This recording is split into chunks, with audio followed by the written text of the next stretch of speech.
Humihingi na nga si Badong kay Diana ng 50 milyon kapalit sa buhay ni Beth. Kung hindi ito magbibigay, pasasabugin niya ang buong hotel.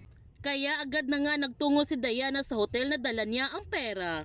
Inutusan naman ni Badong si Bibi na kunin niya ang pera kay Diana. Sobrang nagalit si Diana dahil ang akala niya na magkasabot sina Bibi at Badong.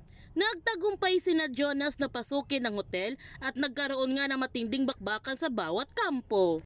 Gayon pa man, nahanap naman ni Bibi ang kinaroonan ni Beth, ngunit nakahandusay na ito sa sahig ng wala ng malay. Pero agad kinuha ni Badong si Bibi dahil pahihirapan niya ito ng gusto bago niya ito patayin. Habang si Badong, pinasabog pa rin niya ang hotel dahil ito ang kanilang plano ni Hacienda na isa-isahin na patayin ang mga paraiso. Umiiyak naman ng labi si Diana dahil isa ng malamig na bangkay na si Beth na inilabas na ito sa hotel. Kailan matatapos ang paghihirap ng mga paraiso? Yan ang ating aabangan sa Pira-Pirasong Paraiso.